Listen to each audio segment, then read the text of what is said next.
to another episode of the Tip Balls Podcast. I'm your host, Sam Randazzo. I'm joined by my two rather ravenous co-hosts. To my right, it is the one and only Uncle Sam. Hello. And to my left, it is none other than our very own Mr. Zolo, Mike Palazzolo. Blessed. And behind the computer, absolutely pulverizing his own poll, it's Bruce the Tugboat Venditti. Howdy. Welcome back to another week. We've got a lot to break down today. There's been a lot of shit going on. We've got injuries. We've got rookie quarterback bullshit. We have tipped water bottles. We have news. The Lions. We have injuries. We have standouts. We got all kinds of stuff to talk about today. Power-packed show. We're going to get right into it. But first, I must ask, Uncle Sam, how's your week going so far? Great. How's your mouth today? Living the dream. Your mouth is living the dream? No. What's going on? Nothing. Do we have a wisdom tooth update? No. No? No. Well, I know you went back there yesterday. Don't want to talk about it. Did they just give you a bathtub full of Vicodin and send you on your way? No, can't do that because they can't wire it. They have to be in town to do that. Oh, Anyway, moving on. okay. Was his maxillofacial surgeon not there? Is that what happened? Correct. Out of office. Jesus Christ. Out of office. So what did they give you anything good? No, they just gave me the same fucking bullshit they've been giving me. A couple Tylenol. Instead of send giving you me on your way. 7, they give me 12. Oh, wow. Are you still in pain? Oh, yeah. We're under the assumption that it has become infected because it's causing severe amounts of pain, but nobody can I'm just do trying to anything get my about fucking, that nerve to come back. My tongue's still numb. it. Dumb tongue, It's been fucking 2 weeks. numb tongue, and a lot of pain. There's a lot that you can't accomplish when your tongue is numb, but there's also a lot that you can accomplish when your tongue is numb. I don't know what the fuck that means, but Take some time, think about it. gotta be careful. Because what happens is when you eat, you don't know your tongue's there, and you bite that motherfucker. How many times have you bit your tongue? I can't count that many times. Just full of fucking holes. I Swiss cheese. bite that tongue. motherfucker at least fucking 8 times a day. Zolo, how's your week going so far? It's all right. I took a half day on Monday. Went to training camp. Went to night practice. Can't wait to hear about that. That's it. I haven't pickled since Saturday, and I'm starting to have withdrawals, and I'm starting to gain weight as well. Bruce is pickled right now. He sure is. Bruce always pickled. You broke some news on Twitter yesterday or Monday. It was on Monday. Yeah, I got in some shit with the beat writers too, Yes, you did. which was kind of funny. I actually had multiple people send me that. Zolo broke the Terry and Arnold injury news on Twitter because none of the beat writers had the gonads to do it. Well, okay, so there's a thing. Apparently, there's this new policy that the Lions have asked the beat writers. They go, don't say anything about injuries that occur in practice because we will give you an update as soon as the post-practice press conference starts, and you can tweet it out. Because the whole point is it avoids speculation, because then a guy leaves and there's a lot of speculation about what happens. And like a good example was last year when C.J. Gardner-Johnson, everyone was freaking out because that second day of practice, he what did he mess up? His knee, his second day of practice. Then he was back there 2 days later, so it prevents that. But the beat writers took a lot of shit from either other media markets or just people locally that were like, you guys are shills if you're just doing what they say. That's horrible journalism. And I don't think it makes sense. I could see both sides of the argument that they should say something, and then the side of the argument was other side of the argument is, well, don't say speculation. The Lions will just tell us. Meanwhile, we're still waiting for like proper injury designations for the last 3 days on the 3 injured guys, but it seems like everything's gonna be okay. But yeah, it was kind of funny. I got every one of them picked that up at some point. Yeah, that was a big moment. Big moment. Bruce, how the fuck are you over there? Quite all right. Yeah? Oh, yeah. You want to give us a new Spider-Man review? I don't know. I just started, dude. Oh, It's pretty fun swinging around. That's all I can tell you. pretty fun swinging around. 2% in the game. Oh, wow. Actually, not even. Not even. Anyways, let's get right into it because we have a lot of rookie quarterback news to talk about. And starting off with probably what is the biggest piece of news of the day, if not the week, if not the year, if you are a Minneapolis resident. Colin Kaepernick. J.J. McCarthy, the prodigal son of Jim Harbaugh, now out for the year with a torn meniscus. Absolutely devastating blow to the Vikings. So Devastating. Fun stat on that. He's the first quarterback in the common draft era to be drafted in the first round and to miss his entire rookie season. I mean, It's never happened. I don't see how he's missing the whole season with the torn meniscus. Because it's a 4 to 6 month injury, I don't. and they weren't going to force him to know about begin. that. I've never heard of that. Yeah, well, when they trim the meniscus, supposedly, when they clean it up, it could be 4 to 6 weeks, and you could come back fine. Yeah. But when they repair the meniscus, they have to deconstruct it and put it back together, and it's at least a 4-month injury. So with that being said, this kind of leaves question marks now for Minnesota. I mean, I don't think it does. I don't think it does either, because Darnold was trending towards being the starter towards the beginning of the year, number one. Number two, Justin Jefferson and Addison and those guys popped off last year with Josh Dobbs. And who's the other guy? Mullins? Nick Mullins. So it shouldn't affect them from a fantasy standpoint. And Darnold has looked, I mean, it's kind of regressed a little bit, but Darnold came out strong in camp, and he'll be more than, Uncle Sam will defend Darnold more than I will. He'll be more than serviceable for them. I think this maybe The takes last them out of time the long-term Sam thing. Darnold faced the Detroit Lions, he fucking smoked them. Go ahead. Was it Monday Night Football 2018, his rookie year? No. Didn't he throw a pick on his first pass of the game? It was pick six, No, Quandre pick six. Diggs, but Yeah. then he ripped him for it was his first career start. No, he ripped Sam him for Darnold. 14 games. You might guys remember what he did to him the year before last. I'm sorry, in Carolina.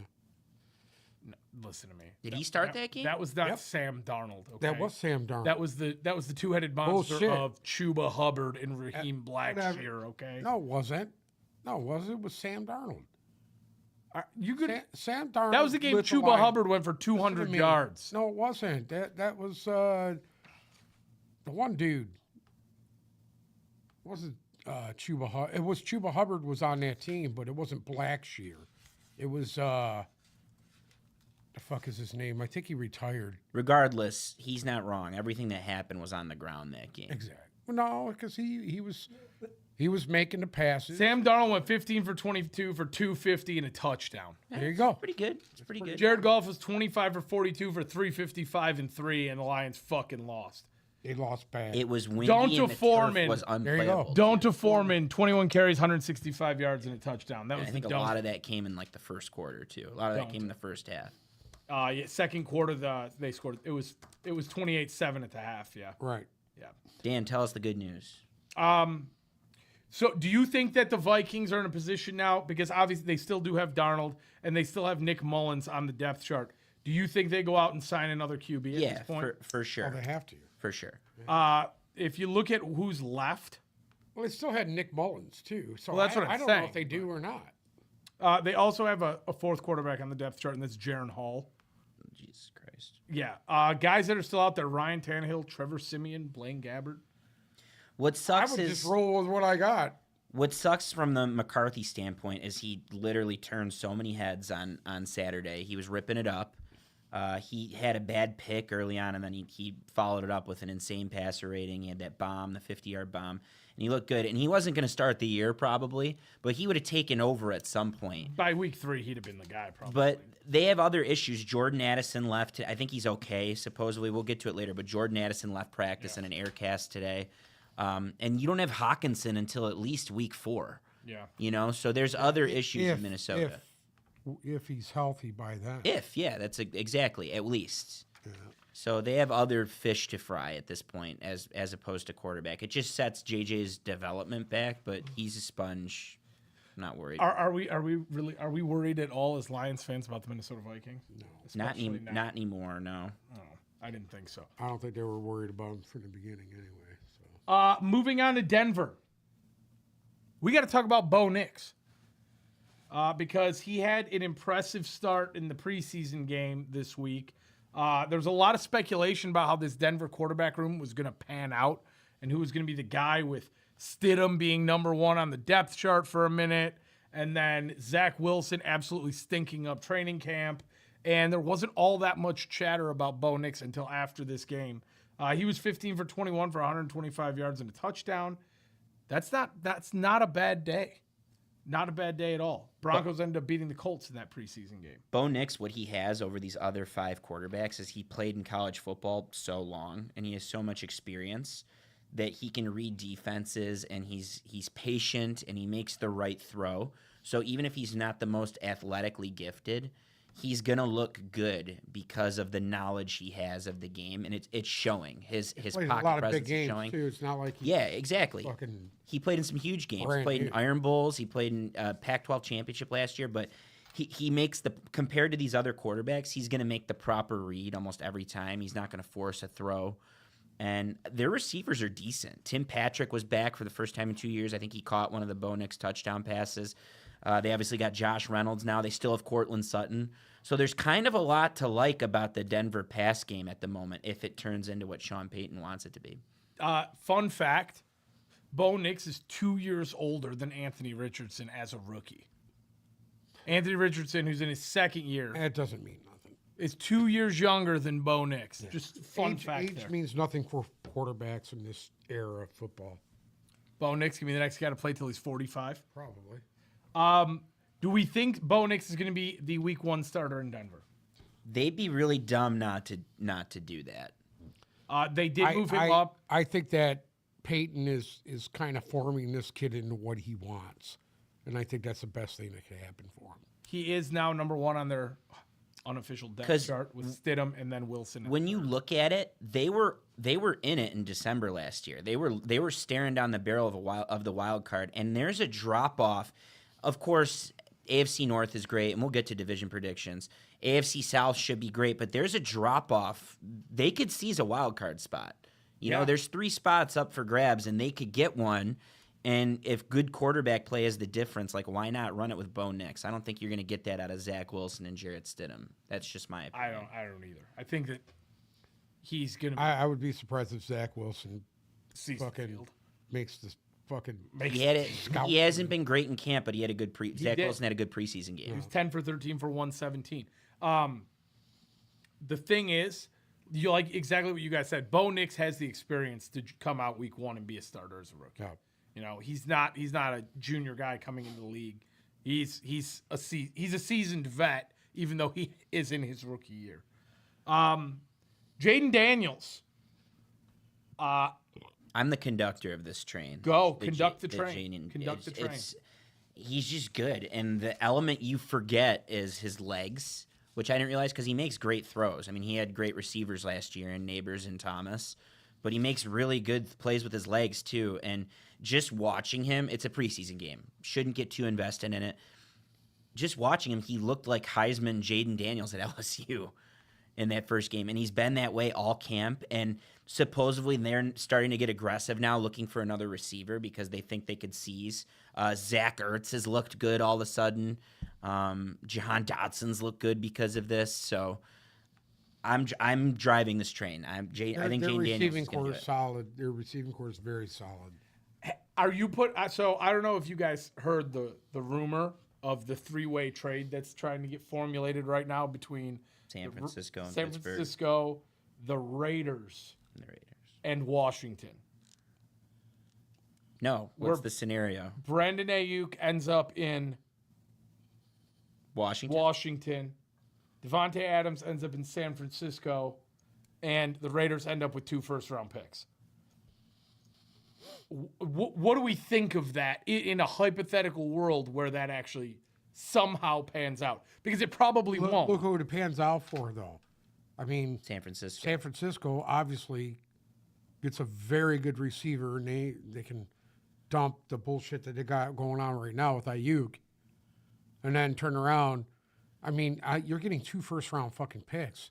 I mean, how could the Raiders not like that? Well, yeah, because I mean, if you're the Raiders this year, I don't think there's all that. And that's just a rumor, right? Like no one notable is saying that. That's just a theory, right? I saw a couple people talking about it. Let me check my source. I don't think the Niners can afford.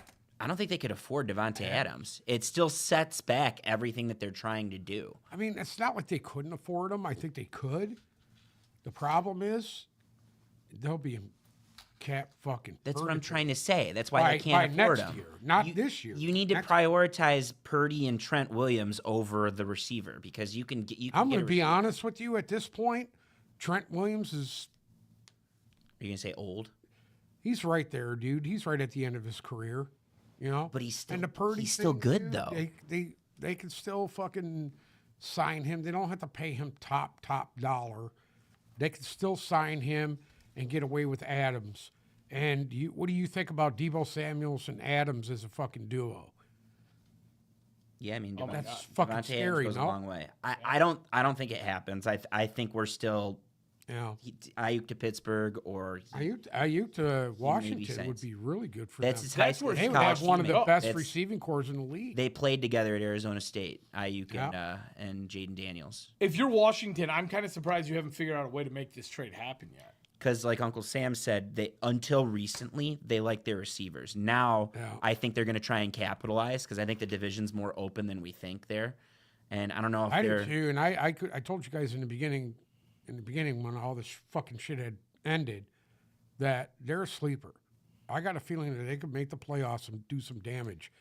Listen, I don't think the Dallas Cowboys are going to come out in the top 3 in that fucking division. I In the really top I three. really think You they have might. the Cowboys finishing the last behind the Giants. I'm going to tell you right now, I don't trust Philly because I don't think Nick Sirianni has fucking control of his team. I think he lost his team last year, and that shit you don't get back. You don't get that back. That's the question. And we all know where the Cowboys sit. And Washington could jump up there and take that fucking division if they really fucking do it right. I know it sounds fucking crazy, but That one does sound. Take the division. I've seen crazier. Take the division might be tough, but this division always does well of putting 2 teams in, and it's always cyclical too. It changes all the time. I could easily see the Command. They finished in last year, so they can easily push up. They have an easy schedule. They could go worse the first in that division easy. Okay. Real quick here, and I know you said we're going to do division predictions. Is there any way the Giants don't finish last? I think the Giants finish last. I think the Giants finish. I do too. I think they need a lot more get that pieces one out of the way. to be relevant. Yeah, and more likely than not, either the Cowboys or Philadelphia will shit the bed inevitably. But moving on to New England. Drake May. There's a lot of chatter amongst the Patriots fan base, Patriots beat writers, that the Patriots picked the wrong guy in Drake May, and everyone is praying that they see none other than Joe Milton as the starter week 1. My God. Okay, hypothetically, and it's way too early to make a call on Drake May. All right, we were all kind of skeptical, but it's way too early to make a call. If you go for Mac Jones in that disaster into Drake May, and it is another disaster, where do you go? Like, what are you even going to do? People are pissed now because in practice today or yesterday, supposedly he dropped back 6 times and was sacked 5 times while repping with the ones. And people are like, why the hell didn't they go after Joe Alt? Why didn't they pick an offensive lineman and just wait? Like they're just so not ready. And May started strong, but he's progressively gotten worse. His performance was not good.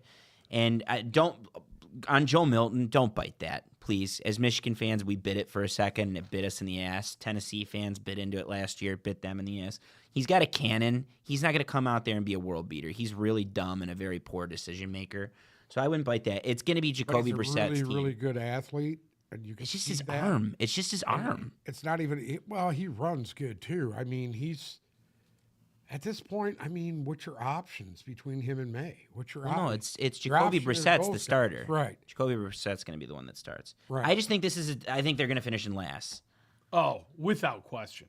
I think I picked him to win 3 games last year, and I was off by a couple. This is. What did they win? 6? 7? I think they might have won 6 games. And on top of that, they're doing the thing. The Patriots beat writers are literally the Kool-Aid drinkers, and they're doing this thing where they're pushing the narrative where anytime Drake May does like the littlest thing correctly, like, oh, they won't talk about it. No, trust me, they're talking about it, and he's just not that good. It's going to take time. He's got to develop. Don't forget that Bailey Zappi is still there as well. The only unfortunate thing about it is Bill Belichick isn't, because if he was, Bailey Zappi would be trotting out there week 1. I mean, there's worse options than Jacoby Brissett. All right, when you spend the pick that they did on Drake May, you obviously would like to see him, kind of progressing into a starting role. But Jacoby Brissett knows the system. He's a veteran guy. He has been serviceable at times for many teams. But hypothetically, if we don't see Drake May perform at least a decent level this year, is that a killer for New England? Or are you willing to give him a year? I don't think to so. I adjust? mean, I think to pull the rug out from under him right as of this minute, it's way premature. I think you need to give him at least a year or so.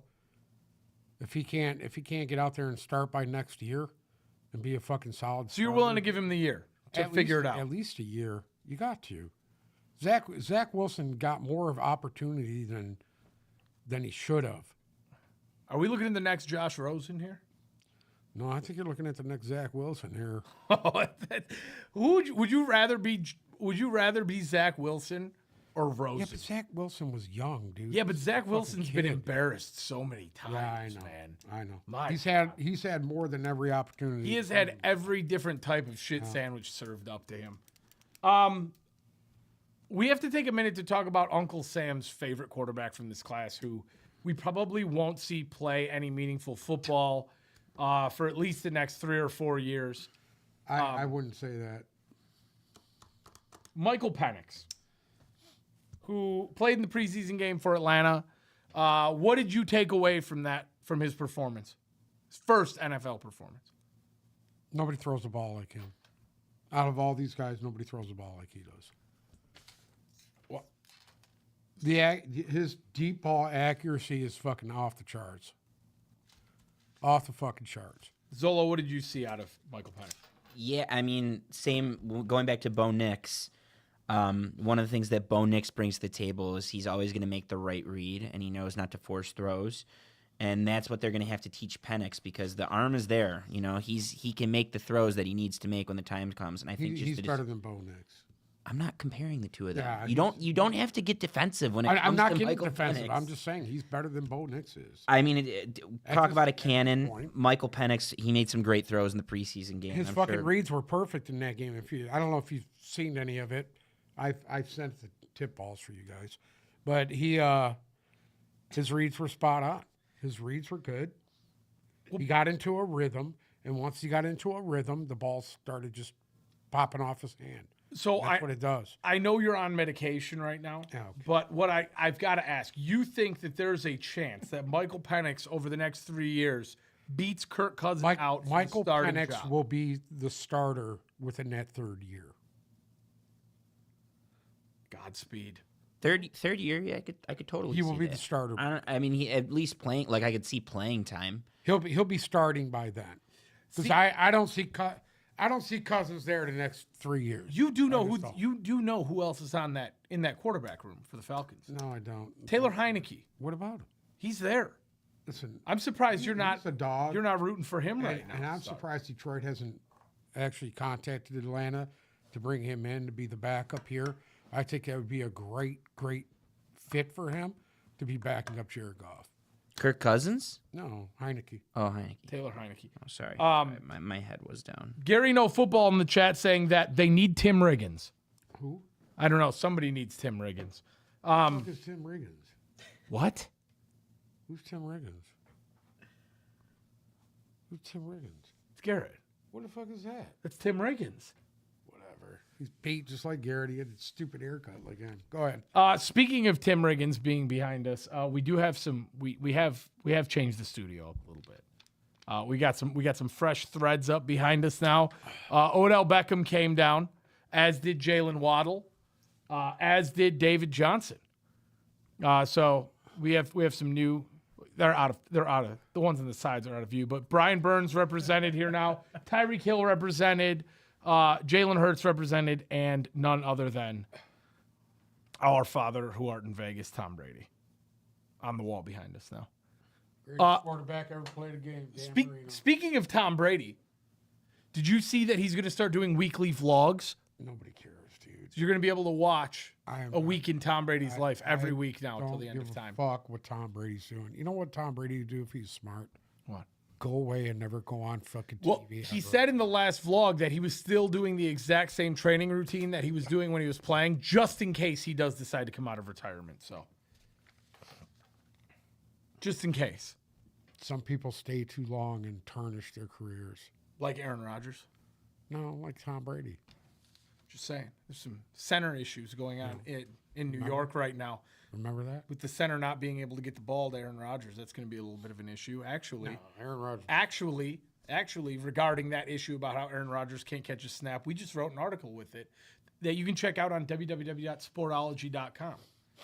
And it's the top article right now being read on there. So you can go check that out. All of our thoughts on the Jets' offensive line issues and It wasn't mine. how Aaron Rodgers probably won't make it through another season. But anyways, to wrap up our rookie quarterback talk, we got to talk about Caleb Williams. Zolo, I want the full, unadulterated review of Caleb Williams in his first pro action. Yeah, I think he's going to be good. I always thought he was going to be good. He looked good. I don't think he looked Jaden Daniels good. And his size didn't show in college. It's showing a little bit now in the pros from what I saw. And it was limited snaps, but I mean he's right there. Like he plays the game maturely. He's mature in the locker room. He makes the throws. And I'm certainly excited to see it, but I'm now curious on his size. That's the one thing that stood out to me was that he's a little bit He's undersized. not a big dude. He's not. He's smaller than I He's thought not. he was. He never was. Yeah. He never was. But in college, you can get away with that. In pro football, like that's what derailed Kyler Murray a little bit. Who's literally that's one of the footprints that he's following. A Heisman winner, played for Lincoln Yeah, but Riley. he's not the athlete that fucking Kyler Murray. I think he's a better throwing quarterback than Kyler Murray is, though. I think he's better at Can't getting the move like ball Kyler out. Murray. He can't move out of the pocket and run, but throwing the football, Kyler Murray doesn't even touch Caleb Williams, in my opinion. And I like what I saw. I actually think Murray's arm's a little underrated because that kid's got a fucking cannon on him for a little dude. Still not Caleb Williams good, in my opinion. Caleb Williams, when I see him throwing on the run, and I see him throw off his back foot, he looks like Mahomes. Like that's who he look. That's the comp. And it's same the theme with all these guys. What's going to make or break these rookie quarterbacks? What made Jalen Hurt or what made C.J. Stroud last year was the decision making. That's going to make or break these guys. And I think that if Caleb Williams they need to establish a good run game, because if they can keep him in check and make sure the decisions that he makes are positive and he's not turning the ball over or making bad throws, et cetera, killing drives, this should work very nicely for Chicago in year one, and it's only going to get better from there. But I liked what I saw. He made some really big throws, and that's without the other two receivers too. You know, it's only going to get better when you have DJ Moore to throw to. It's going to be good. It's going to be a really good thing for Chicago, I think. If you guys both had to pick right now, which quarterback out of this rookie class is going to have the most successful year?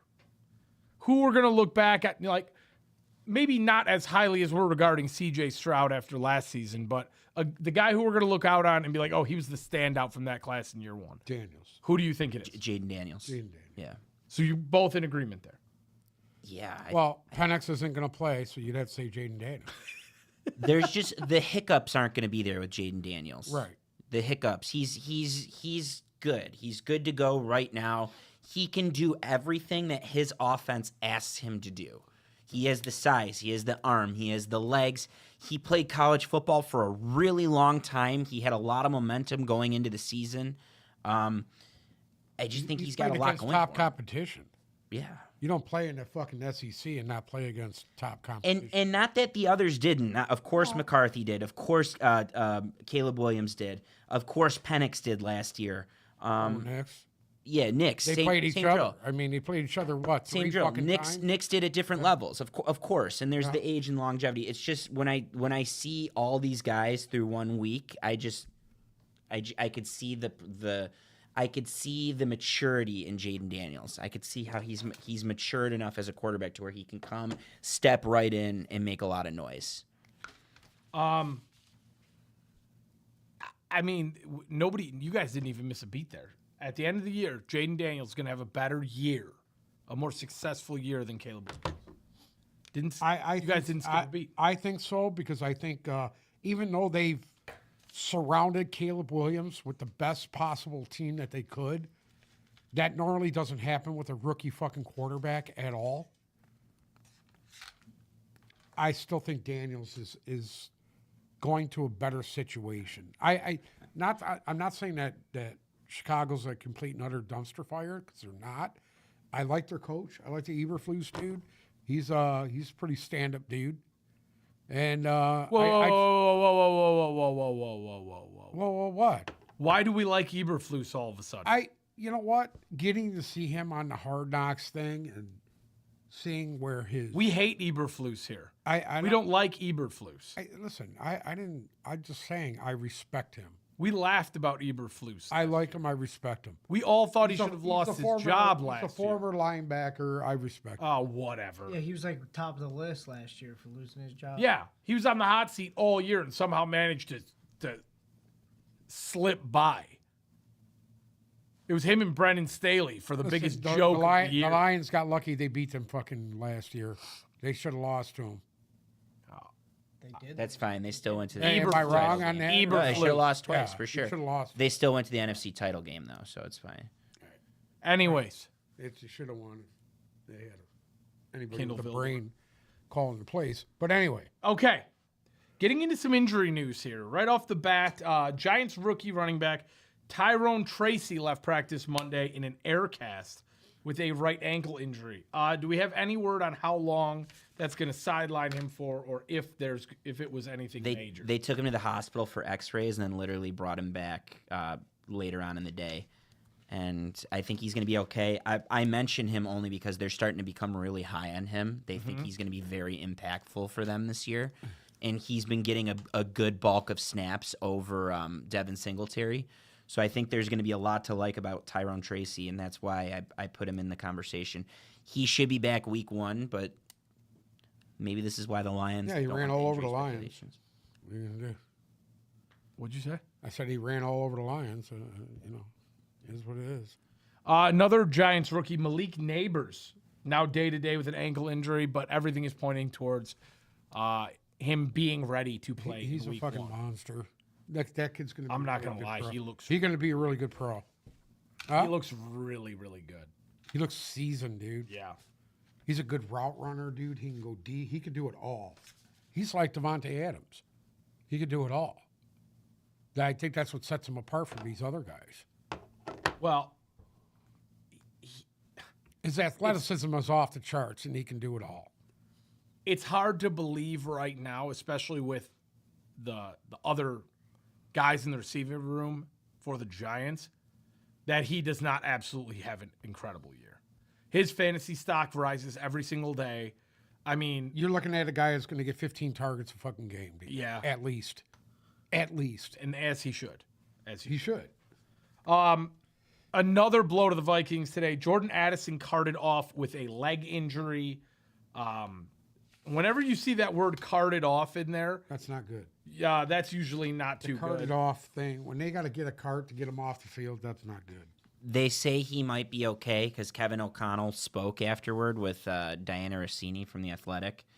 They think he might be okay, and they think they avoided something bad, but you still never want to see that. And this is a team that's really banged up. They can't afford another injury, and certainly can't afford an injury to one of these pass catchers. So something to keep an eye on. Can't feel good there in Paisley Park right now. It's the NFL. The update right now is that he is not going to practice tomorrow. I don't think you'll see him the rest of the week. Moving on. Another wide receiver, Hollywood Brown, takes a blow. He's going to miss the next 4 to 6 with some sort of shoulder injury. Not ideal there. Rondale Moore hitting season-ending IR, as well as rookie Braylon Trice. That's a big blow for them because I think they really needed him on their defense. Good player, too. Yeah. Continuing on, Jalen Phillips been cleared to practice for the Dolphins. This quick? Yeah. coming off that injury and Yeah. late last year. Hey, Aaron Rodgers made a big turnaround on the Achilles. And that doesn't necessarily mean Jalen Phillips is going to be ready week 1, but Right. he's cleared for contact and ready to play. So it's on them for how fast they bring him along. And that makes, the addition of they drafted from Penn State their Chop Robinson. Right. That makes the Chop Robinson pick look really good. If you have both of those two guys on your D-line, that's a good feeling I think for them. Phillips is going to be a while before he can really get back. If there's anybody that needs that push off their legs, it's defensive ends. And that's going to be a while for him to get back to That where burst. he was. You're talking about that Yeah. burst. Yeah. And Cooper DeJean activated from the PUP list. Interesting. I'm kind of excited to see him play. I'm not gonna lie. There's- I think he's gonna be really, really dynamic. good. There's potentially 3 white starting cornerbacks week 1. I know. And him in that defense too. Oh my god. I'm excited to see him play. I'm glad he's probably going to be ready to go week 1, which is nice. 49ers cornerback Ambry Thomas out indefinitely with a broken forearm. That's not good. Woof. He's a That's not backup good. for them, but he started 6 games. So if something happens to someone on their defense, he's a guy that steps up. So that certainly isn't great. Definitely. Broken forearm, that's never good. They can't just fucking pad that up. Huh? I mean, What are you going to run around? It's hard to play cornerback with a cast. You got to catch the fucking ball. I've seen guys do it. Well, yeah, you see offensive linemen put the club on. No, I've seen linebackers do it. I've seen guys do that shit. We have a question in the chat that I feel like we have to answer That one little dude who played with the Seahawks had a nub. If he can fucking do it, why can't this guy? from our boy Brendan. Ooh, 12-team half-point PPR. Pick number 12. Who you going with? What are you talking about? We have a question in the chat. In a 12-team league with a half-point PPR, if you have the 12th pick, so you got 12 and 13, who do you target with those first 2 picks? I got a strategy My for you, option. Brendan. Well, it's how the board shakes out. Well, yeah. Brendan, here's what I recommend. So glad you asked this question, by the Who's way. It's a there? great question because Give me the 3 that are there. We don't we know. can't because saying, who do you he target? could have idiots in his league where someone good could be there, or he could have really good kids to where the average. Hey, neighbors. Target neighbors. Brendan, here's what I would do, because my girlfriend's picking 12 in a very similar league on Saturday, and I'm drafting her team, and I've been running some mocks. Take the 2 best running backs agree. available. Without question. The 2 best running backs, because Running there's back, going to running be back. there's going to be a drop off after that. You might be able to get, depending how the board shakes out, unless of course like Amon-Ra's sitting there, or somehow like CeeDee Lamb or Tyreek, unless like one If of those one of the top top 5 8. top 5 receivers.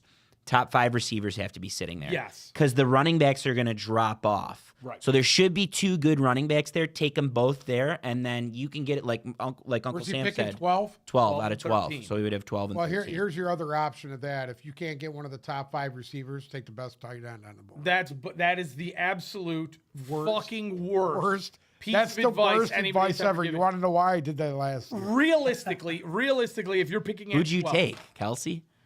Yeah. Wait, no, I thought I drafted Kelsey last year. I know. Who did I take? No, I didn't even drafted know Kelsey. you took Senile. I picked 14th, and I drafted Amon-Ra or Kelsey and Amon-Ra back to back, and it worked perfect for me. All right, I'm going off don't of remember fantasy. that. I'm going off of Fantasy Pros ADP right now. Okay. Okay. Right now, if you're at that turn, right now, Jonathan Taylor's 10th, Saquon Barkley's 11th, Jahmyr Gibbs is 12th. One of those 3 is Take going to be Barkley. there. If you could Take find a Barkley. way to manage 2 of those 3, I don't think 2 will be there. if not, you have Kyron Williams at 15 and you have Travis Etienne at 18. If I'm picking at 12, 13, I am taking Jonathan Taylor, Saquon Barkley, Gibbs, Kyron Williams, or Etienne. I would drive. Yeah. If everybody else was off the board with that second one, one of them, one of those Talk top about guys would be there. underrated. ETN is so underrated. I'm taking both. You would be really happy to have Saquon and ETN. You'd have the best 2-headed monster at running back in the league. And the receivers will be there. You can get a receiver the next round. You could get 2 really good receivers. Like Malik Neighbors will be sitting there for you in round 3. Correct. You know, someone will be there for you. So I mean, Mike there's just Evans a drop ADP off. 30 right now. Pittman 35. Cooper Kupp 37. Stephon Diggs 40. Yeah, DJ Moore 41. exactly. The receiver depth in rounds 3, 4, and 5 is there It's for massive. you to go Running back. And even this year, there used to be a premium on tier 1 tight ends, unless you consider tier 1 Kelsey and then tier 2 everyone else. There used to be a premium on tier 1 tight ends. Now there's not. There's 5 tier 1 tight ends right now. So you can even wait on that, and you can get aggressive on getting like a third receiver. There's a way to do it, but I would go running back. You agree?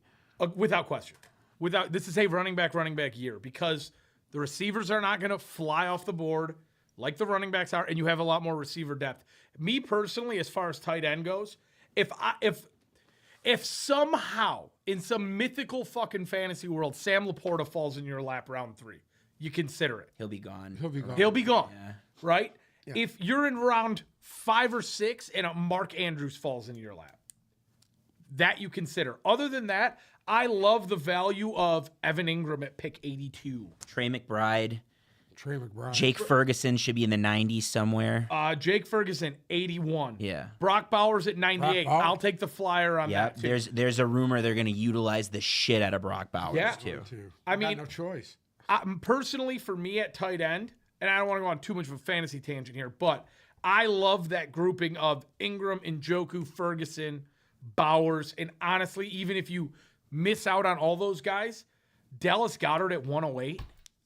Yep. ADP 108, I'll take it all day long. Dalton Schultz, 118. Jaden Daniels loves Zach Ertz. Freiermuth, Komet. I am in no rush whatsoever. Isaiah Likely sitting there at 170, and you know Mark Andrews ain't making it out of week 3 anyways. I am so loose on tight end right now. Couldn't care less. But this year, the premium on running backs is probably bigger than I've seen in a long time. Like if you don't come out of the first 3 rounds with 2 running backs, you've got a lot of work to do. Moving on. Great question, by the way. Thank you. Hassan Riddick, one of Uncle Sam's boys, has officially requested a trade from the Jets without having played a game or even practiced for them. The Jets have denied his request. Is he going to play? I'm going to out myself here. Like a lot of people in this part of the world, I really wanted Amu Bob Saleh to be the coach of the Lions when they hired Dan Campbell. And when you look how things worked out for both of those franchises, oof. I don't know why he wouldn't want to play there. He came out and had that press conference. Like, how much money are they off by? What are they off by that he's now? I'm shocked that they didn't discuss some kind of fucking contract shit when they made this deal.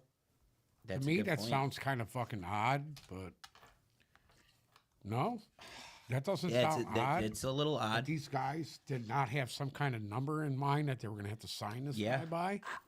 That's what's weird about this. It's almost what did Howie Roseman do here? What did he do to the fucking Jets? I mean, he signed a guy, and then all of a sudden, without ever playing, he doesn't want to play there anymore.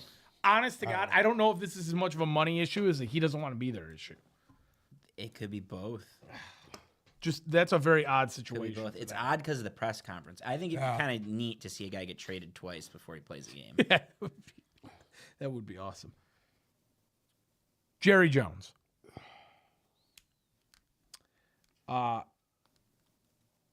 He was quoted saying, actually, there's video. He wasn't quoted. There's a video that came out of him saying that getting a deal done with top 3 receivers, CeeDee Lamb, was not urgent to him. Not urgent to him. CeeDee Lamb then quote tweeted the video with LOL, and then removed every piece of Cowboys anything from all of his social media. But supposedly the rumors are that he is close to a deal which will pay him $35 million per year. He's not going anywhere. There's in fairness to Jerry Jones, and I would never defend that guy. The clip that CeeDee Lamb saw took it a little out of context. The full quote was, I'm not worried. There's no urgency because we're getting closer every day on that because they've been working towards something, and CeeDee Lamb only saw a part of it. And that seems to be the case. The rumor has it it's going to be $35 million a year, and I'll bet this gets done in the next week or two. I'll bet they're very close. None of us have any problem with that deal, right? No. It's the market. He's worth every penny. It's the going rate. It's the typical shit with the media. Trent Williams He is still holding out in San Francisco. That one's got to get done, right? There's another domino that's more urgent that has to fall. They're waiting for that one domino to fall. And who's that domino? Brandon Ayiuk. Brandon Ayiuk still in a holding pattern. Still wants to be traded. Still seems to be making it next to impossible for the 49ers to trade him.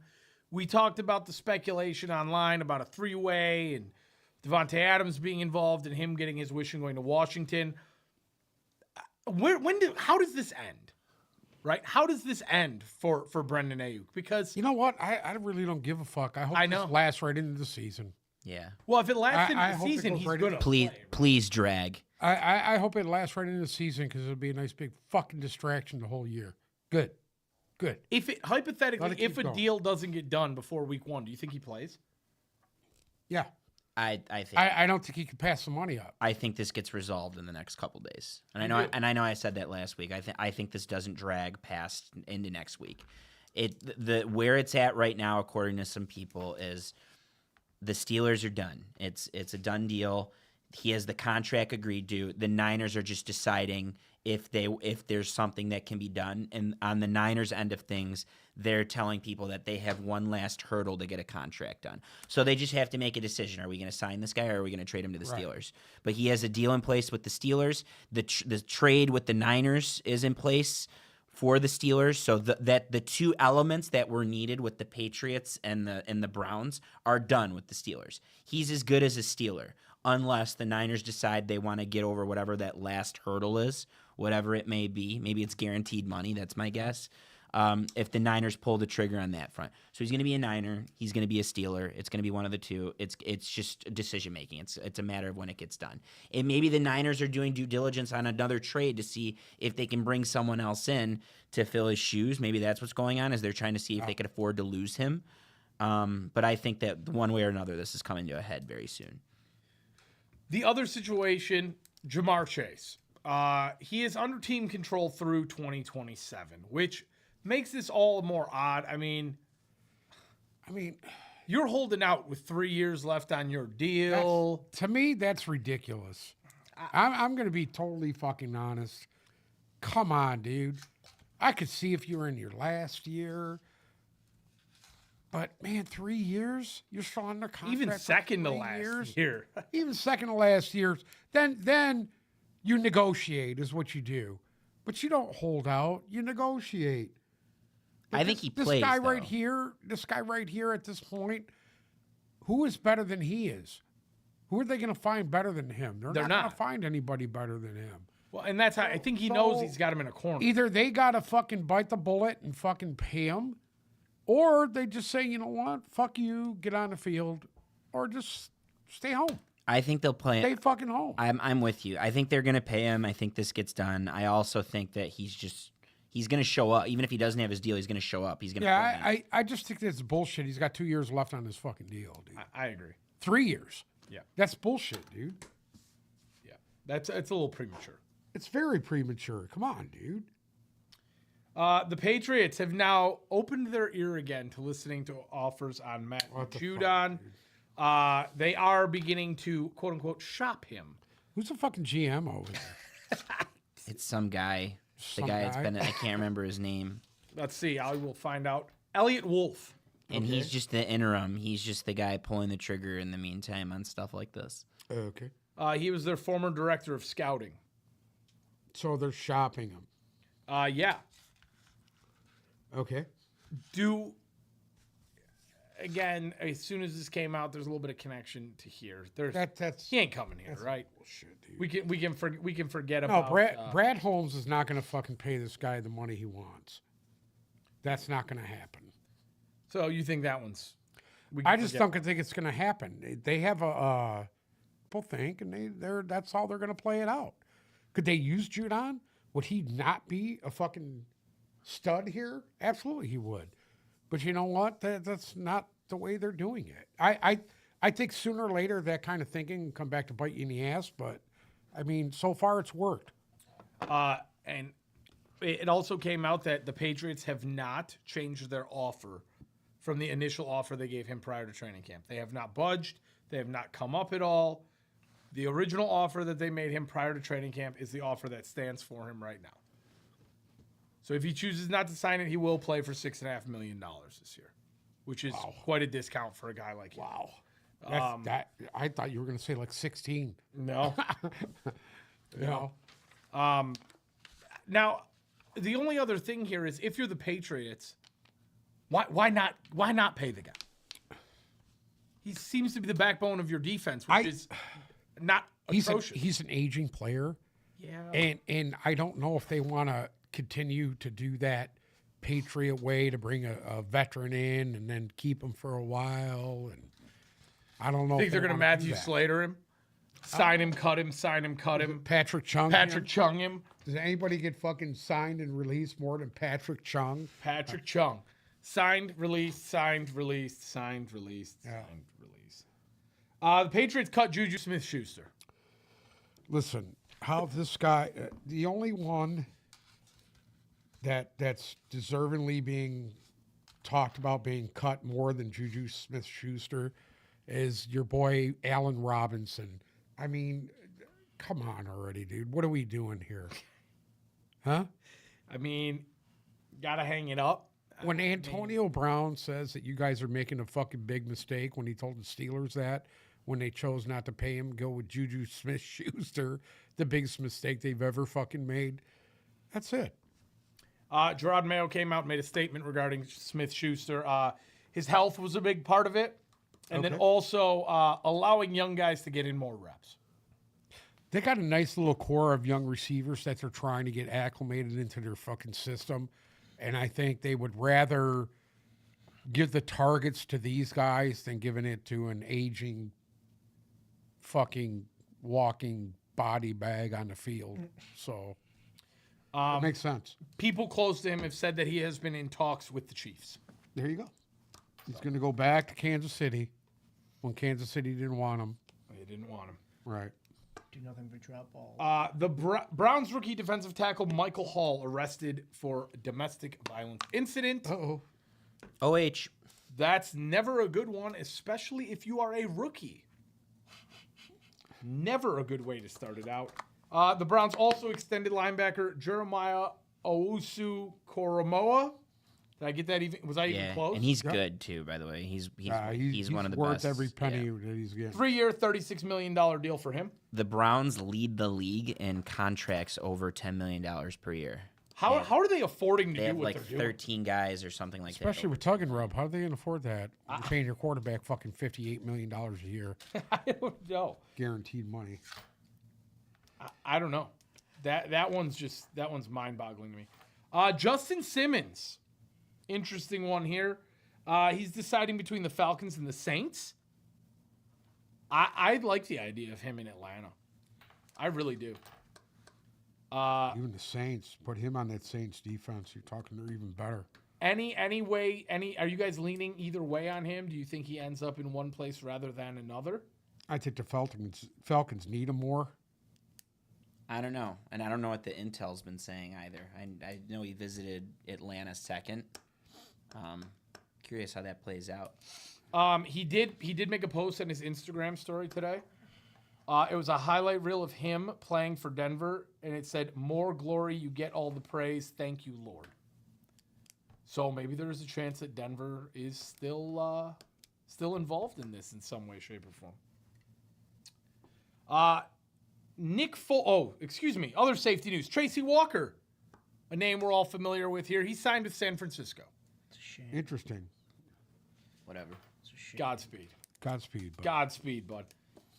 Nick Foles, Big Dick Nick, he is officially retired from football. Any thoughts? Man who tore my heart out. Well, only him and fucking Eli Manning can say they beat Tom Brady in the fucking Super Bowl. Can say that they tore my heart out. Another retirement news, Tavon Austin has also retired. You ever see Tavon Austin? I really his think legendary recruiting tape. he never really panned out as a fucking receiver in the league. I was kind of surprised. Former 8th overall pick. Yeah. Yeah. Godspeed. Damn, he went that high. He went that high. 2013, pick number 8. Should we do something real quick? Who and took see- him? Dallas Cowboys? Let's see. The Rams, right? Let's see who was taken after immediately after Tavon Austin. What year was it? The St. Louis Rams took him in 2013 with pick number 8. Okay. After him was D. Milner. Alabama to the Jets. Who never did did he even play?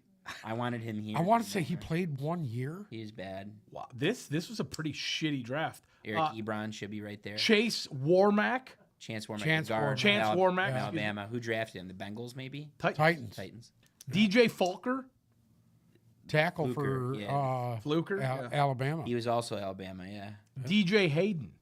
Cornerback. Cornerback. Then Sheldon Richardson. Who's he drafted by the tackle. Jets? The Jets. Yep. Yeah. Star Lutalele.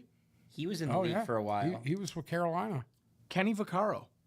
Safety for the fucking Tyreek's brother-in-law. Saints. It's Tyreek's brother-in-law. God bless. That'd be an awesome, awful title to have. Tyreek's Who's the brother-in-law. first in that draft? 13. That would have been. Hold on, don't The say it. best It's a pick- It's a quarterback. Hold on. In quarterback, pick number 16, Buffalo Bills. Josh Allen. Nope. No. Oh, 16 Buffalo Bills. Is it a quarterback? Is it EJ Manuel? It's EJ Manuel. Yeah, he was awful. Before Tavon Austin was Eric Fisher, Okay, first of the Chiefs, Central Michigan. Luke Joeckel, Luke Jokel, he went to the Jags from it to A&M. Was he A&M? A&M, Deion Jordan, Defensive end Dolphins. for the Oregon Ducks. probably the best pick out of this draft. Lane Johnson. At Yeah, 4. still playing Oklahoma. And then Lane Johnson was a tight end at Oklahoma. with the 5th overall pick, the Detroit Lions took Ezekiel Ansah. At the time, I mean, yeah, I'd see it. What are the guys in between him and He was awesome. So 6, it was Barcavius Mingo. didn't do anything? Cleveland, right? Yep. And then Jonathan Cooper. Didn't do much. This is a really bad draft. Really My weak God. draft, yeah. Shit. Other notable guys from the first round of the 2013 draft. Eric Reed, 18 to the 49ers. Kyle Long to the Bears. Not even in the league anymore. Tyler Eifert to the Bengals, 21. Desmond Trufant. For the Falcons. DeAndre Hopkins, 27. That's a good pick. Clemson, Cordero Patterson, 29th. There you go. good pick. He didn't really pan out until he got into other places. What was Right. it? Minnesota? Cordell Patterson? Minnesota. Travis Frederick, 31 of the Cowboys. He was there for a while. Yeah, he was was. there a long time. Zach Ertz, 35 to Philly. Yeah, still in the league. And Detroit Lions, 36, Darius Slay. Might Still be, in the might league. be the best name there. Yeah. Anyways, moving on. Jim Harbaugh, current head coach of the Los Angeles Chargers, offered up a coaching job today. He offered Colin Kaepernick a coaching job with the Chargers, which he is currently considering. I wouldn't be shocked if that happens. I wouldn't be shocked if that happens either. He had Colin Kaepernick early on when he was in Ann Arbor. He had Colin Kaepernick close to the program. He came and worked out a couple times, and he would mentor. I think at the time it was like Shea Patterson, I hear he's not being the master of ceremonies at the fucking the Fresno State Fresno game. Yeah. What happened with that? They pulled the rug out from under him. They knew it was a bad look. In What? case I anyone was heard wondering, he said he couldn't make it. It's PR. Fox News has already picked up this story and are having a field day with it, if anybody was wondering. And yeah, hold on. Did he play for Harbaugh in San Francisco? Yeah. Yeah. Went Oh, to a Super Bowl for Harbaugh. in correct. San Okay, Francisco. okay. This is all making a little bit more sense right now. Yes, he did. That makes perfect sense now. Okay. Nothing. Yeah, but Harbaugh's the one who pulled the rug out from under him too. Well, this He was is his the quarterback his last year. this is the makeup call. Harbaugh's last year. Kaepernick was the quarterback. He got injured. Correct. Yeah. And Stop roiding. Go ahead. some Guardian cap news. Jonathan Taylor, a running back, wore the Guardian cap over his helmet in the first preseason game. Did you guys see it? I did see it. Stupid. Why is it stupid? It might be the Because it's future. fucking stupid. But okay, They concussion need, issues, need to right? fucking stop. yeah, it. absolutely he Health did. Issues, fuck Hey, it. They need to. No, fucking no, no, no, stop. no, no, no. You guys, this is you're both wrong here. If you're a running back, it makes all the sense in the world. Because how do you figure The biggest knock on running backs, and the reason why their market is shit, is because they are so injury prone. So if you can get through your first 4 years of running back without a concussion, Listen, you That's want a- to that's a play. great You point. want to wear That's that special. during training camp. You want to wear that shit during practice. Go for it. It's fucking stupid. in no way, shape, or form is it going to affect his on-field That's ability. Spider-Man. It's just stupid, dude. But why? Listen, why don't they just tie a big fucking pillow around their head? It's Then? it's essentially doing that. I mean, I see no That's issue what with they're it. doing. They're wearing a big pillow on. but it's fucking ridiculous, dude. No, I see It's no ridiculous. issue with it. Can I- the thing give you a hot slides, take? they come off. It's bullshit. Can I give you a hot take? matter. It didn't look like I could barely recognize it. It wasn't in the that big of a pictures deal. I- It There's a didn't couple look that linemen bad. who wore it for Pittsburgh too. I can see it. I can see it being a thing. I could see it, and I could see it being a Why thing. just If fix you're, the padding inside the helmet then? Why, it's just an extra layer of protection. Exactly. If you're Exactly. a running why, back, why are we complicating this? Design a Change different the helmet yeah, then. it's design not a different complicated. helmet. You're putting a cover over your helmet. It's not Design a complicated. different helmet. It takes 5 seconds. You're acting like he's got to go in for a fucking craniotomy every time he's trying to. You put might the as helmet well on. just protect everybody and design a new helmet, right? If you want to get rid of that. Evident. It's personal preference.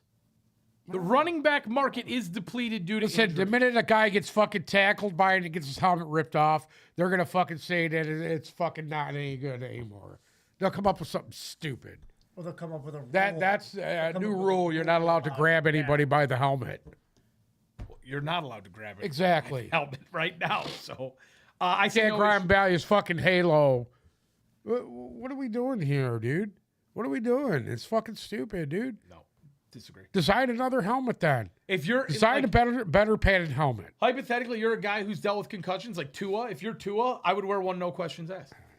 No questions asked. He's a fucking ragdoll, that's why. Protect your career, protect your money. The reason why the league says, the owners say that running backs don't make any money is because there's too big of a risk for injury.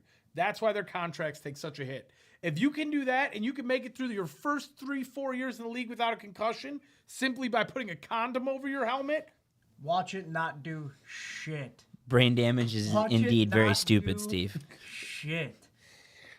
Ravens rookie corner Nate Wiggins had a very solid preseason debut. Zolo, anything else? on Yeah, Nate this guy Wiggins? stood out to me. He had a pick, and he just seemed like a monster.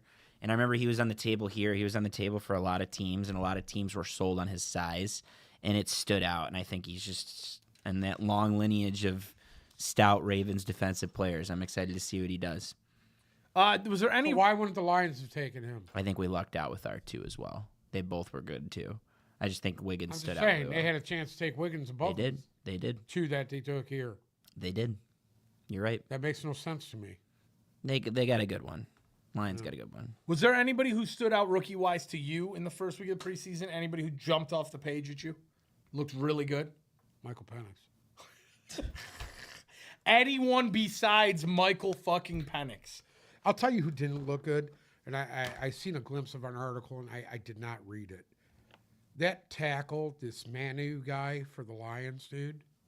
Did anybody see him just get fucking smoked? Their entire it second just unit. me? It wasn't just him. It was their entire second unit on the offensive line. Dude, He he did. couldn't deal with that guy. He did, yeah. That guy He- was a speed you're right. rusher, and he fucking embarrassed him. Yeah, he got smoked. He's a big dude, giant guy, but you know what? If anybody's got a little bit of... Mecca Parsons would eat that guy alive, dude. Yeah, He would eat He's him developmental. These guys are going to develop. No, I get that. They drafted him for a reason. Eventually, he's going to be Decker's fucking replacement, correct? He's got a trending long toward, way to go, dude. He's got a long way to go. A guy I loved was who actually had a monster game too, and it's someone to keep an eye on because he's somehow fourth on the depth chart. That's why you can't trust a depth chart. Jalen Wright from Miami, the running back. Did you happen to see what he did? I did not. And I'm very reluctant to say that for fantasy purposes, so hopefully no one in my leagues outside of this league can see what I'm talking about. But they're going to be all set with Wright and the Achane. bad thing is right now with the right thing, dude. You're going up against guys that ain't even going to be in this fucking league in 2 more weeks. That's the bad thing. He's doing it in practice though against the I Lions. get that, but What- what I'm trying you to have tell his you splits? is, Do you have his stats from the? I thought that's what you were doing. I thought you were pulling up his stats, but he was good. come on, this guy for the Giants that lit the fucking Lions up, dude. Yeah, Tyrone Tracy. No, Tyrone Tracy's going to have a very Listen. good shot to be in a two-headed monster there. He's going to be pretty Correct. good. But he's not as good as what you've seen there. That defense was that bad. Not the pass defense. Sorry? The pass defense was good. That doesn't matter. When you're gashed on the ground like that, that pass defense doesn't even fucking matter at that point, None dude. of their starters played. Listen, this is, I'm going to say this right now, and I don't give a fuck what anybody says. You didn't upgrade this linebacker core on this team, and eventually that's going to come back and fucking haunt you. Brad I Holmes. think they have Brad one of Holmes. the best linebacker cores in the league. You're out They of your mind. they switched Jack Campbell to the mic, and he's been one of the standouts in camp so far. Unless fucking Dick Buck jumps into his fucking body, they're not solid at all at them positions at all. Now, I don't want to be a killjoy, but high school is high school, and the rest of these guys, if they can't stay on the field, it's going to be an absolute fucking farce. Let's talk quarterbacks in Pittsburgh for a second. Justin Fields looked like hot fucking garbage in his preseason debut. Multiple turnovers, all the above. Russell Wilson up to number 1 on the depth chart now. Can we end the conversation with this now? Russell Wilson's going to be the week 1 starter, right? He's got to be. He's got to be. Mike Tomlin's not stupid. He's got to be. It won't be Fields. I don't think Fields ever had it. I'm sorry. I know a lot of people loved him because he's close with God. A lot of people loved him because they liked how he roasted the Lions. A lot of people loved him because of all the flash in the pans that he showed and all the potential. I don't think he ever had a shot to play full-time quarterback in this league, which is very common for the system that he was in. Like, we go back and Urban Meyer's quarterback system, the only guy that Urban Meyer actually had turn out somewhat at quarterback was Alex Smith. That's it. Tim Tebow didn't turn out. None of his Ohio State quarterbacks turned out. Most of them are out of the league. And of course, Fields got there afterwards, but it's his system, and it doesn't work. And I just don't – I feel bad for Fields because he's fun to watch. All those guys were the read option guys for fucking Urban Meyer. And so was Fields. And that's what Urban Meyer's ran forever. Yeah. The only one who did it consistently, like you said, was Alex Smith. Alex Smith could Because actually Alex throw Smith the ball. could throw the fucking football down the field. He was a quarterback first. Right. So it's too bad for Fields. Who knows? This could still play out. This could still totally play out, and he could look better as things Russell go Wilson's on. not going to be there that long. We already know that. I mean, this guy's at the end. He's at the end. I think we have an emerging dark horse candidate right now for the Shedeur Sanders sweepstakes. Ooh. I think Shedeur Sanders would look really good in Pittsburgh. Wow. Pittsburgh, my first choice is still the Raiders for Shedeur Sanders. That's still first choice. But Pittsburgh, the Raiders. Pittsburgh would have to really shit the bed to even have a chance to get close to him. You got to trade up. They have to make a trade. Quarterback's like the last hole in this team if all goes according to plan. Okay. Jumping over to Allen Park for a minute. Zolo was at training camp on Monday, and Zolo has 5 things. So, without further ado, Zolo's 5 things from training camp. 5 things from training camp. Thing number one, we've been talking about it for a long time, and Dan Campbell even said it before that particular camp practice. They need a third wide receiver. Antoine Green fell off. They don't like what Donovan Peoples-Jones did. Did they cut Antoine Green? So injured? he's injured, and because they have all these corner injuries, they needed his roster spot to bring a corner in. So they waived him, and he cleared waivers. So when he comes back, they could put him on the practice squad. But they need a wide receiver, and Donovan Peoples-Jones has put together 3 really good practices now, but he hadn't been good up until that. And they're waiting for a guy to come seize it. So that Doris Fountain guy that they had been high on for a couple weeks, he had a bad preseason game. I don't think he caught a ball in 2 or 3 targets. And what I saw in practice wasn't great. I saw a lot of drops. They need a third wide receiver, and I think the consensus on this at this point is that guy is not on the roster right now. That person is not here.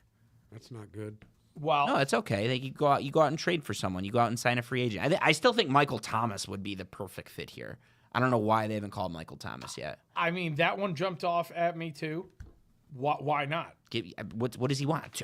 You give him a vet minimum. He's no one's calling him. You have no market for him. What about Hunter Renfrow? I think many they need little an X. No, they need an X guy. They need a guy that 6'2". They need a guy that's 6'2" that catches balls. He doesn't need to have yards after the catch. Can I say a name? Yeah. Julio Jones. I don't know how much there is left in the tank. Yeah. But if you're choosing between Michael Thomas and Julio Jones, He for sure checks I off the would actually boxes. take Michael Thomas because I think he's more complete. He catches the ball really well. Julio Jones checks off the boxes. yeah, he But does. like I mean, he was ineffective last year in Philly. Yeah, I don't I think know. he did anything. What about any interest in Corey Davis? I don't know how tall is Corey Davis? Is he over 6'2"? I think he's a pretty big dude. Yeah, he's pretty good. I just Michael Thomas, you without pull names question, out of makes the hat. most sense. He If- makes Yeah, the most sense. they If had you're him. not gonna trade- Campbell had him in New Orleans, and he fits everything. He's a veteran. Yeah, but here's the issue.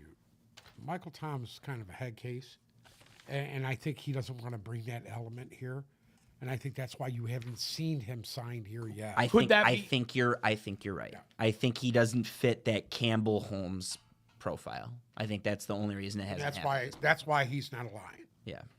That could very well be. Yeah. Maybe Campbell saw something in New Orleans. That Well, he you got to wasn't a fan understand of. that Campbell was there all them years, so he's seen the best of him, and then he's seen the worst of him. So, I think that's the reason why you're not seeing him even invited here. You know. That one's interesting to me. So, thing number one is definitely a third receiver. Thing number two, I mean, he ended up getting banged up and leaving the practice, but seeing Ennis Rakestraw's physicality up close is pretty fucking cool. That guy, like when the pads are on, he just loves to boom people. He loves to get right in on plays. He loves to greet people at the line of scrimmage, and I think they got a really. Of course, Terrion Arnold's going to be sweet, but what I saw out of Ennis Rakestraw was very good, and I think Ennis Rakestraw is going to be a great player for years to come on this team. Thing number three. What more can you say about the offensive line? Seeing them work up close, seeing Sewell and Hutchinson go at it up close in battle, every whistle, every rep, and we've talked about it before. It's just iron sharpens iron, and there's nothing better. And they both, when they got to the team portion of the scrimmage, they were both making so many plays. I saw Hutchinson get 2 sacks, both of them on Sewell, and then I saw Sewell put Hutchinson on his ass 3 times, and it was just so incredible to see it up close. And it's going to go a long way. And if they can find a way to take a little bit of the load off of Hutchinson, and you could see it with this D-line. I got to see what the Levi Onwuzurike hype looked like up close. There's potential on this D-line. I can envision it, but a lot has to go right still, in my opinion. We'll see how it goes. Thing number 4, Brian Branch was the best player on the field when I was there. He got beaten 1 rep by Amon-Ra, just 1 rep. Other than that, though, he had a rep with J-Mo, who's his good buddy. He had a rep with J-Mo where J-Mo caught a nice ball and Branch stripped it out. He picked off Goff later in practice. I think there's a legitimate conversation for Brian Branch to end up as either the best nickel cornerback in the league, or I think he's going to start at safety for the Lions this year. I think really good things are coming for Brian Branch. And thing number 5 is, even though they're banged up, I think things are trending in the right direction for all the injuries. I saw that what happened dead on with Terrion Arnold. It was a one-on-one rep with Amon-Ra, and he kind of came down on his arm. He was favoring his arm. And I was thinking in real time, the only way they're unless it's a stinger, the only way they're pulling him out of practice is if it actually is a pec. Turns out it's a pec. We got very bad luck with pectoral muscles around here. It looks like he's going to be okay. Rakestraw went on Instagram Live yesterday with his ankle wrapped, and he said, "I'm good. It's all good." And it sounds like they avoided the worst with Gibbs. They still got to get a lot of guys back here. McNeil was injured, came back today. Laporta's had a hamstring injury. Zeitler, Houston, and Branch were off to the side. Rodrigo's been banged up. Carlton Davis has a little bit of an injury. So they got to get healthy going in here. But I do think the defense, just in what I saw, I think the defense is going to be a little bit improved going into the season. That's Zolo's it. 5 things. That's all I got. Those are Zolo's 5 things. Jumping back here for a second to the preseason game. What were our takeaways there? I mean, we saw Hendon Hooker. we got to see Jake Bates. What were our thoughts from the preseason game regarding the Lions? Anything for you, Uncle Sam? I would like to see Bates, instead of going for it on fourth down and scoring position, I'd rather see Bates kicking field goals than going for it on fourth down twice that you didn't make. It's just my opinion. I don't know. What do you think of I Hendon would Hooker? get that guy as many reps as possible. That one I kick didn't was think pretty Hooker good. looked that though. bad when he was in there. I actually thought he looked pretty good. I think he needs to refrain himself from going at players and trying to be physical. Don't lower your shoulder. Not his game. He's not a big dude, so he needs to. That was still badass though. He needs to take care of himself, dude. And be smart. Play smart. Bruce was texting me. We were pissed He's about play smart. Sudfeld. Sudfeld's dog shit, dude. I think they kind of got it wrong putting Sudfeld in first. I think it showed. I think that's why they were stagnant. Because of course, as soon as Hooker came in, he was actually moving the ball, and I didn't realize how because he was doing a lot of slinging when he was at Tennessee. So I knew he could throw the ball well, but I didn't realize how well he moves things forward with his legs, and it showed. I'm really excited to see more of Hooker. Obviously, he got knocked out of the game after the second series. He's missed the first half of practice. Yeah, He smacked practiced his head out today. the ground. He practiced today, though, and Campbell said he's going to get meaningful snaps on Saturday against Kansas City. So I'm excited to see it. I hope they flip it, and I think they should. Are we going to see some Jake Fromm? Yeah, I saw it from in practice the other day. It's a story for another time, but Did he look better than fucking? Sudfeld. Yeah, Yeah. yeah. I mean, what I could see Fromm played a lot of football. in the reps, so it's hard to describe how the Lions disperse their practice reps, but for the most part, Goff is going to be throwing to the main guys, and they split it off. Like there's times where all the running backs are lined up, which is Gibbs and Montgomery and Reynolds, and they're catching throws from the twos, and then the tight ends will catch throws from the twos. I didn't hate what I saw from Fromm. I just want to see more Hendon Hooker. I felt deprived of the lack of Hendon Hooker, so I really hope they give Hendon Hooker the nod on Saturday, and I hope he gets more snaps because he didn't play the first half. He was deprived out of snaps, in my opinion. So there's a little bit to like. I thought Hooker was a very positive take. You could see that the work needs to be done, right? Like he had some overthrows, and we don't want. I'm with you. I don't want him to lower the shoulder into people. I don't want him to be You gotta physical. play smart. No Anthony Richardson shit. Yeah, none of you that. See what that did hit for None him. of that. Two names that you have on here: Sione Vaki and Broderick Martin. Sione Vaki's why I'm not flipping out about Gibbs right now. I know people think Gibbs is indispensable for this team. He's not. You have David Montgomery. And Sione Vaki keeps, like, I thought his practice reps were incredible. He's been really good. And Sione Vaki was probably the best offensive player on the field in the preseason game. He looked really good. Am I off base there? No, I agree. Uncle Sam, you're nodding your head. Offensive player. I thought he was okay. I don't see a. There's no burst in him. He reminds me of Joik Bell. On top of that, Solid guy, get you 4 or 5 yards, 4 yards per carry. Broderick Martin had one bad rep, but other than that, he was blowing dudes backward. Like again, another guy that's coming off as advertised. You could totally see the year 2 leap right now, and I don't know what his playing time is going to look like when you have to factor in Reeder and Onzarike being there, which is good for Martin. He's going to see it up close, and when you lose Reeder in 2 years, you might have his replacement in Martin, but Broderick Martin looked on the defensive side of the ball, outside of the rookie corners, because Rakestraw and Terry and Arnold were in for a combined 31 coverage snaps. They both didn't give up any yards. They didn't give up any catches or any yards. That's how fucking good they were. But other than that, Broderick Martin totally stood out to me, and I liked what I saw out of him. Very impressed.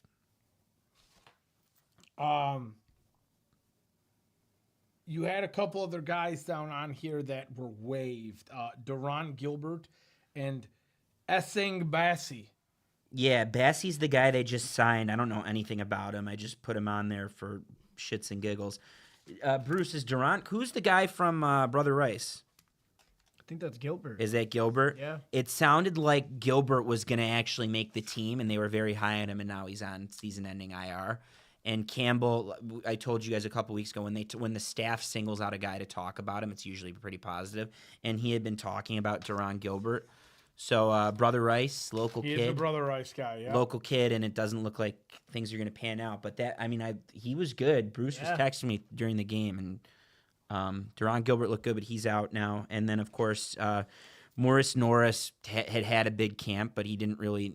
And now they need another cornerback. He didn't really stand out. Now he's on IR. And same with Antoine Green, got injured in the game, and now he's on IR as well. So it's going to changes the look of things. And those are positions you got to keep an eye on, though, wide receiver and cornerback. They need depth at those positions at the moment. They still need wide receiver 3, like we talked about. And you have these 2 corners, 2 of your 3 corners right now. 3 of your top corners are all sitting out. So you need depth there and to try some guys out, which led to Kindle Vildor apparently lighting it up today. Apparently he looked really good. He had an interception in practice today. So, is there any? I mean, any chance that we don't see Rakestraw or Terrion Arnold this week? It sounds like we're not going to, and maybe even for the rest of the preseason. You got to give those guys rest at this point. You have to. It was so, and the practice wasn't even crazy physical other than the one-on-one drills. Like, I didn't think the team drills were physical. And in fairness, I didn't see Gibbs get injured, and I didn't see Rakestraw get injured. I didn't see either of those guys get injured. I didn't see them leave. It's just kind of chaotic when they do those drills. They took pads off today. They weren't even wearing pads today. That's how desperate the Lions are to kind of tone things down. So I don't think we see them. I don't even think we see. Supposedly, we're going to see some D-line starters on Saturday. We're going to see maybe McNeil and maybe Anzarike, but I don't think we see a lot of these guys going forward in the preseason. Anything jumping off that you really, really need to see on Saturday from the Lions? Hendon Hooker, and like Uncle Sam said, Jake Bates. The preseason kick was great. I think they should find a way to kick him more. I think they're trying to gear towards situational football, which is why they don't. The heat got turned up on Jake Bates because he was inconsistent in the open practice. He was great in the preseason game. I didn't see him miss a kick on Monday. I know he didn't miss a kick yesterday. He didn't miss a kick on Sunday. He hit a 64-yarder, I think, today, I heard. Wow. So I think that's a good thing. But let him get some kicks. Let him get some situational kicks in so we could see how it is. I'd like to see more Bates. I'd like to see more Hooker. I'd like to see more Vaki. I want to see more of what we liked. What I liked, I want to see more of to see if there's leeway there to give these guys more of a role. Get these young guys some reps too. All these young guys need to get a lot of fucking reps. Oh, and then 3. That Manu guy needs to fucking play the whole game. He'll start. He'll start for sure. Because he needs a lot of work. And then a wide receiver 3. It's time. Campbell called them out before practice on Monday. It's time that someone grabs that by the horns. You know who that number 3 guy is right now. You know who it is. Not Khalif. Yep. Well, that's different. They need wide receiver 3 to be the X guy. Yeah. We know Khalif's going to make the team and be on the field, but you don't want Khalif can't fill in for Reynolds. You need someone to come and pick up Reynolds' production to get open downfield. That's what you need, and I don't think that's Khalif. You got J-Mo for. Is there any chance that it's Donovan Peoples-Jones? Right now, I don't think so.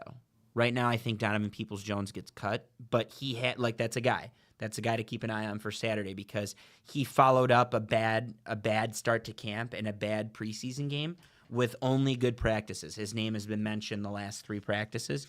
So maybe, but right now I don't see it happening.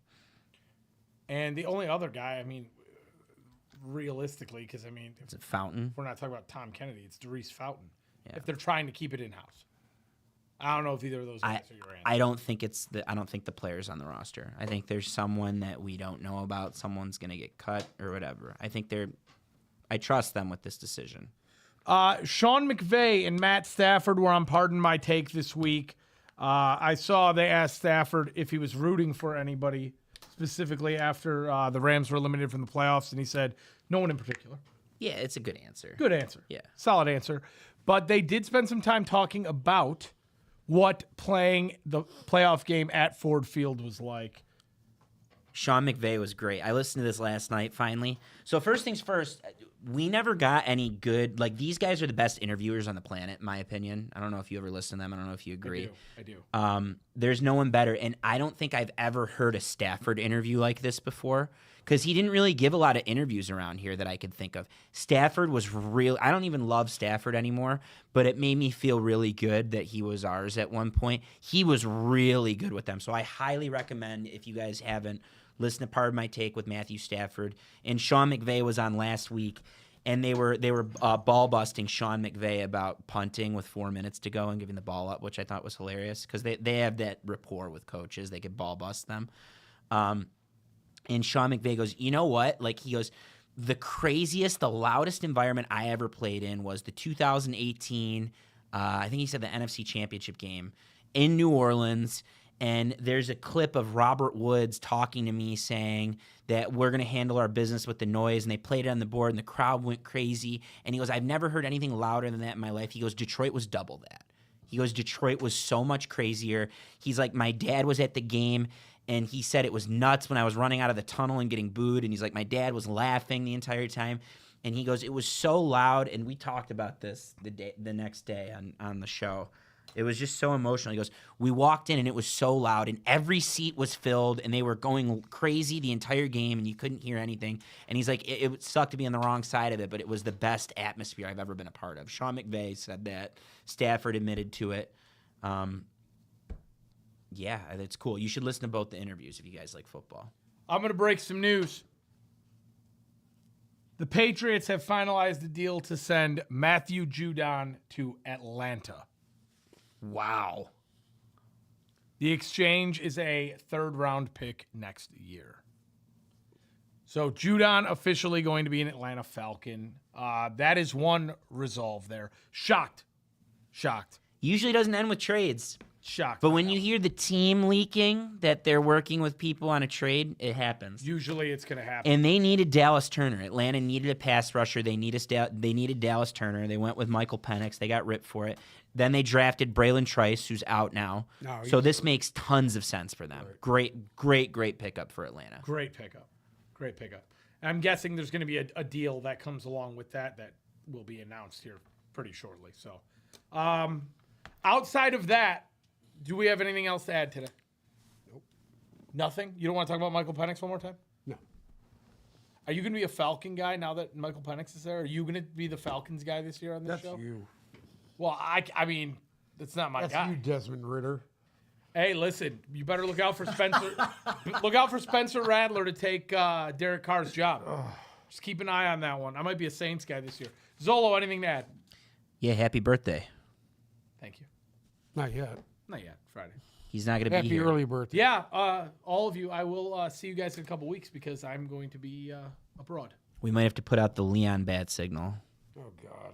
Might have to send out the Surprisingly not in the chat. The Baker Beacon. Yeah, where is he today? No President Baker. Maybe working. Maybe we'll get some cheat sheets. Usually I get a text around 2 o'clock. Are you guys recording today? So He missed out. He got a direct link, too. Anyways, thank you so much for listening to another episode of Tip Balls Podcast. We will be back next Wednesday. In the meantime, follow us on Instagram and Twitter at Tip Balls, TikTok at Tip Balls Podcast. If you need something for your reading pleasure, visit www.tipballs.com. Go to the Tipped Thoughts section and read our blogs there. Also, check out sportsology.com. We will be writing pieces for them from time to time as well. Great guys over there. Other than that, thank you guys so much for listening. We will be back next Wednesday.